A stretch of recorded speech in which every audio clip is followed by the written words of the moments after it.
What's up, YouTube? Mile High Campers coming back at you again with another video. And in today's video, we're going to be doing phase 2 of our boat hull restoration on this 1992 Bayliner Capri 1800. And if this is your first time tuning into the Mile High Campers YouTube channel, thank you so much. And be sure to check out all the links in the description. All key information such as parts and or tools that we've used in this video will also be listed in the description. So be sure to check out those links and the information.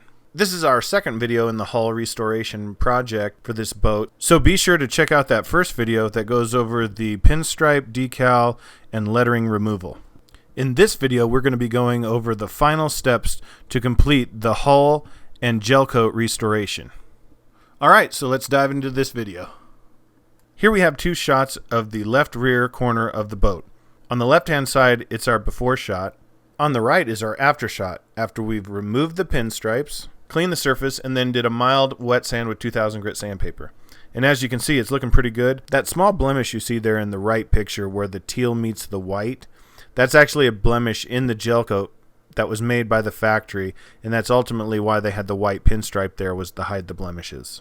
Now, we'll go ahead and wet sand the rest of the boat with a 2000 grit sandpaper.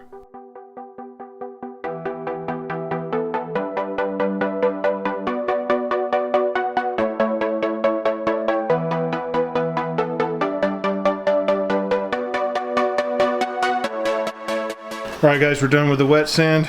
I'm going to go do a walk around and hopefully you can kind of see how we're not completely glossy. You can kind of see there where that vent was, but it looks pretty good. Let's see if this way shows it a little better.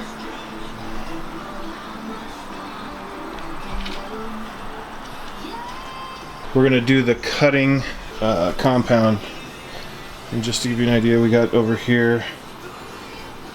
Turned out pretty good. It's not 100% glossy. You can see some of the sand marks or sand strokes, I guess, from the sandpaper, but hoping the compound gets it nice and glossy, and then we'll throw some wax on it.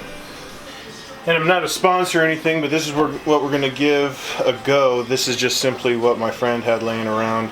Meguiar's Mirror Glaze Ultra Cut Compound. So that's why I'm using it, no other reason. So we're going to give it a try and see what it does.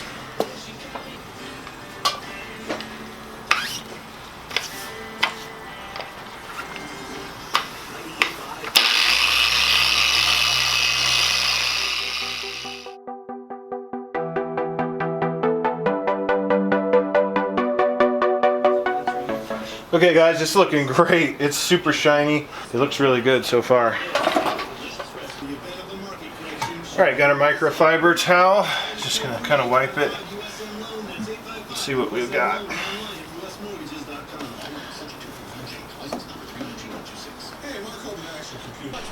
Alright, huge change. As you can see, the reflection really well there. And over here, not so much. So this is really making it look good. I'm really impressed, actually. Alright, I'm going to hop to the rest of the boat and I'll show it to you when we're done. Alright y'all, so we got the boat completely polished now. The whole thing's done as far as polishing goes.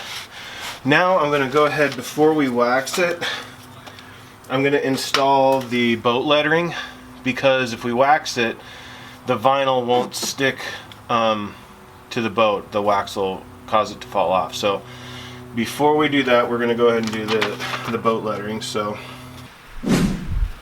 okay, so for fun I went ahead and made some lettering to match the stripe.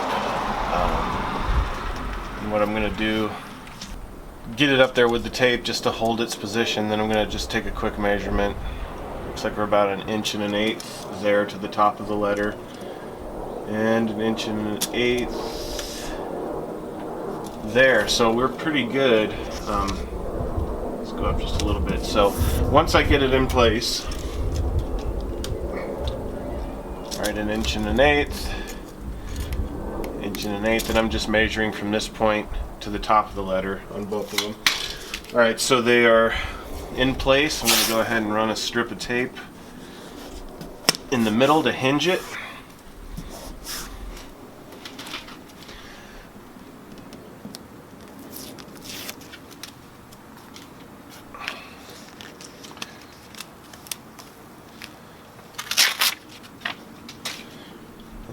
bring it over and hold it up. See how it's hinged. Hold it just off the boat, and then I'm just going to go middle out all the way down.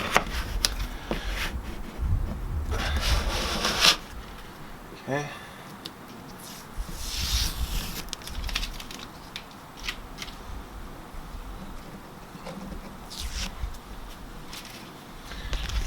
Bring it back. Peel off the rest of the backing paper. Still keeping it on the hinge, middle out.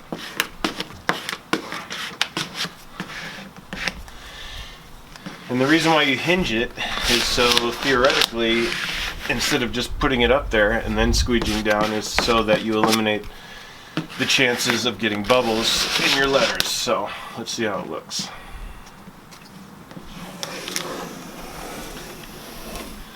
Peel the mask off, and we've got it on there with no bubbles.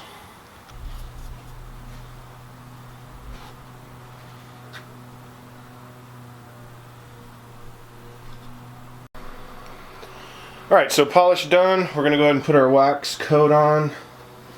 And again, not endorsing anything here, but I'm going to be using Meguiar's Pure Wax that I picked up at the boat shop.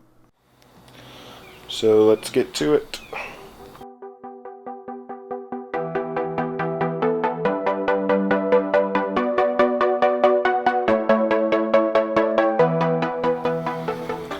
Alright, so we've got a nice layer on that top half of the boat. I'm going to let it haze up and then we'll buff it off.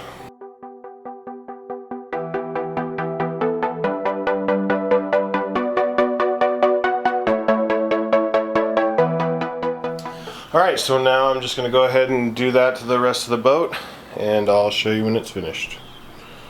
Alright, let's revisit what the boat looked like prior to the project. As you can see, it's pretty dull. There was a lot of nicks up front there. No shine, no luster to those teal stripes. Just very dull. And now here we are with the finished product. And as you can tell, guys, it looks 100 times better. There's no nicks up at the front. Everything's been smoothed out.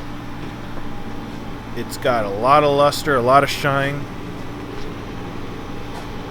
And it just looks like a brand new boat. The hull literally looks almost like new.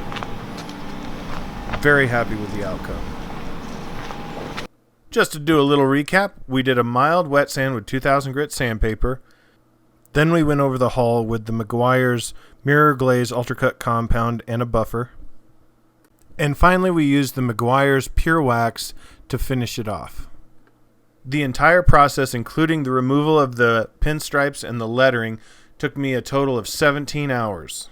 And if you're keeping track of expenses, so far we've spent $50 on the 3M eraser wheel, $25 on the Meguiar's Mirror Glaze Ultracut Compound, and $15 on the Meguiar's Pure Wax. So the entire project we've been able to accomplish for under $100.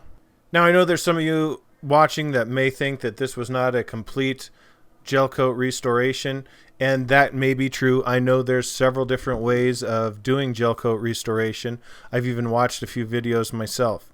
But this is what I found that worked. I was able to do it in this 3-step process that we just went over, and the hull looks fantastic. The gel coat looks great. It came out better than I thought it would. With that said, I'm just showing you what I did and what worked for me. Maybe it'll work for some of you, maybe it won't. I wouldn't even begin to know what a shop would charge for something like this, guys, but I would imagine it would be quite a bit because it's so time consuming. But I hope this inspires you guys to try to tackle projects like this when you come across them, because it can really be rewarding and save you a lot of money. I was considering doing some graphics on this boat because I'm not a real big fan of teal, but I'm really liking the way it turned out, guys. So let me know in the comments if doing graphics is something you guys want to see, because I may still do it.